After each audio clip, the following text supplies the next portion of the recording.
On this episode of BS with Bob Schmidt, I had the chance in 2013 to talk with Jamie Siminoff. Jamie was the inventor of the DoorBot.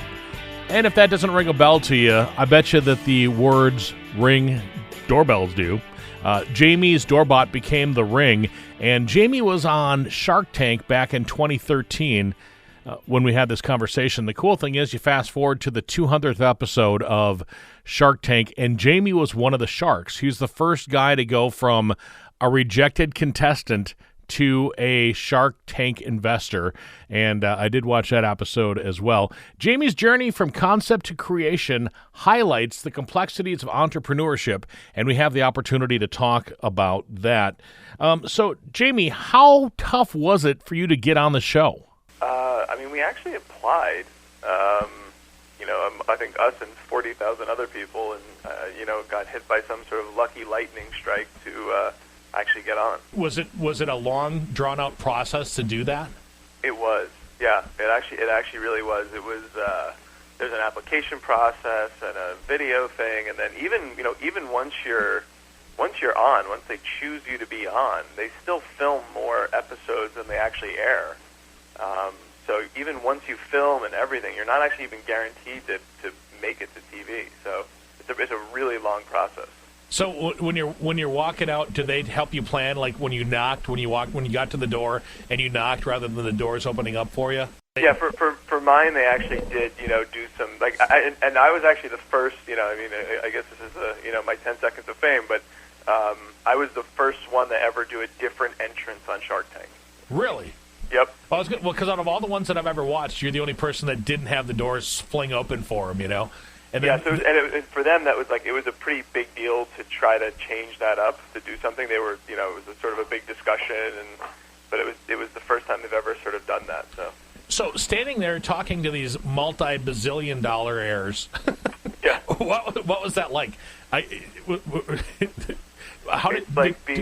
It's like being shot at by 5 people for at the same time for 50 minutes, and it was crazy. I mean, they all ask you questions at the same time, so and you're not just trying to answer the question, you're trying to also be a little bit interesting and sort of make it a little more entertaining than I guess your normal answer to an investor. It's also TV, so it was actually pretty stressful. I mean, it's very real. They don't say, okay, stop. Why don't you tell Mark that again? I mean, they really it's full on they're blasting you.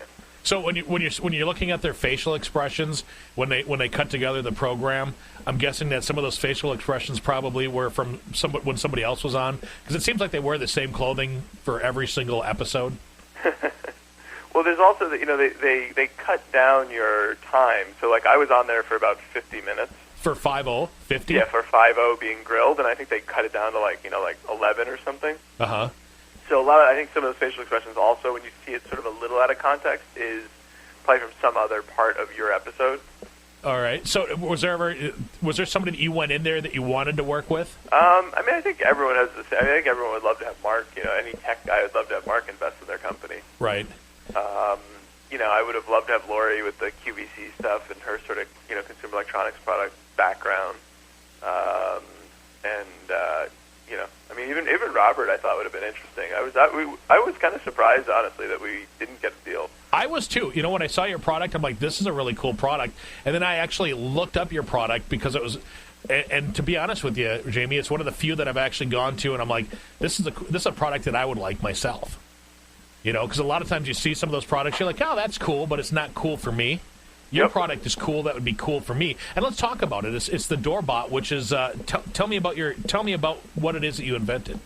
So the DoorBot is basically a smart doorbell for your phone. So when someone rings your DoorBot at your door, you can see them and speak to them from inside the house from your phone, from your smartphone, or even from anywhere around the world. So let's take today for example. It's 8 below right now. Somebody rings my doorbell.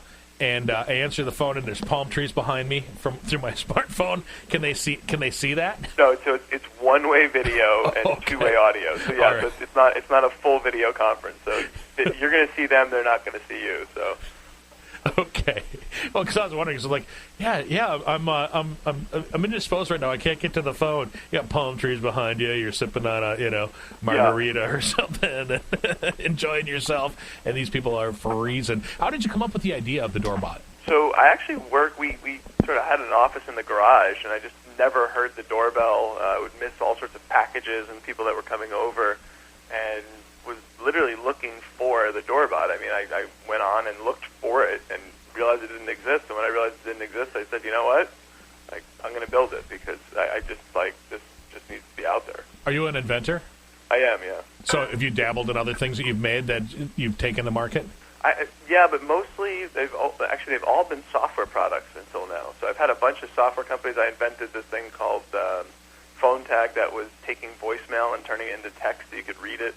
So I've had a bunch of stuff like that, but it's all been software-based. This is the first thing I've ever done that's like full hardware. Can I tell you, like, I use Google Voice for a telephone number so my mom can call me without calling long distance. And when they leave a voicemail, it sends me a text of what it thought they said. Yeah. And sometimes I read that, I'm like, what in the hell what does this even mean? Yeah, so we were Google Voice before Google Voice. So. So did they buy your technology from you? They actually didn't. They looked at it. They actually never bought it. They ended up going a different direction that I don't think was as high accuracy, but by offering it for free to the world, it definitely didn't do any justice for our company. I can tell you that. We were a paid service, so it made it a little difficult. Is that service still around or no? Yeah, it actually is. Okay. It actually got bought by another company, and it's actually still doing pretty well. Well, that's very cool. So what other kind of products have you come up with, James? I've done some telecom products. I did a company called unsubscribe.com that we sort of invented some stuff around email security and sort of getting rid of commercial email from your inbox. So a few things here and there. That was something I'd love to have. I get thousands of emails every day, as I'm guessing that you do as well. When it comes to coming up with an idea and then taking that idea to the marketplace, how difficult is that? It's so I tell everyone. I think this is radio compliant, but it's kind of like making a baby. You know, like the bringing it to life is actually very fun. From life to sort of growing up is a lot more difficult. So hatching the idea is kind of pretty easy, I think, and sort of getting out like a first thing is easy. Really making something good, like making something that is a good product that people really want to buy and keep and like, and sort of the next generations of it and all that stuff, that's where it gets really hard. Okay. So that sounds a lot like raising a kid. Yeah, and that's really what it is, because the sort of the hard part starts like day one. Once you have it out there, because now you have to support a product, you have to fix things, you have to that's what sort of separates the men from the boys. So the website's called getdoorbot.com, and what do we need to make this work? I mean, do you have to have internet, or do you have to have Wi-Fi, obviously, in order to make this thing work? Just Wi-Fi internet. It's actually battery powered. If you have an old doorbell, it will power. You can hook it up to the old doorbell, so it'll still ring your old doorbell. But if you don't, it's actually fully battery powered. It'll work for over a year, so you can just put it on your front door and where your doorbell was, and it'll ring all your stuff. One of the questions that I remember Mark asked on your episode was, or maybe it wasn't Mark that asked it, but no, it was him, because he said something about ringing the doorbell. Like a criminal, of course, is going to ring the doorbell, and what did you end up saying back to him? Yeah, I mean, that was the best.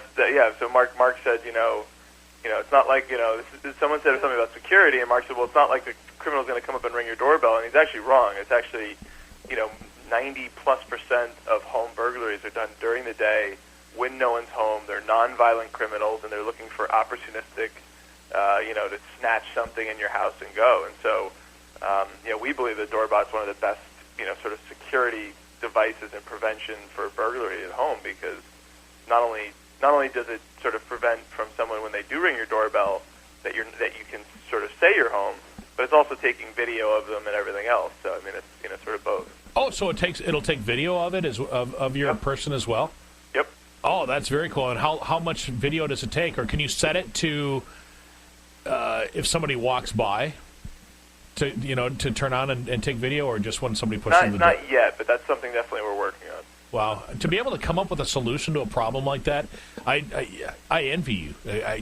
Because, you think of stuff. I think of things all the time. I've just never been able to take that thought and make it into a product. And to have a product like the DoorBot, there where you're shipping this thing out, where, you're selling thousands of these things just because you had some idea, a couple of years ago, to me, that's awesome. Thank you. It's a blessing and a curse, as they say. We definitely have. We're getting better at. And so this is to the, how you raise the child. We're getting better at sort of how we help people to set it up, the instructions and everything else. I mean, the first ones that went out, I think some people had, you had to be maybe a little more techy, but sort of as every day goes on, we make it a little easier. But if you can download an app on your phone, then you're pretty much, you have what you need to do it.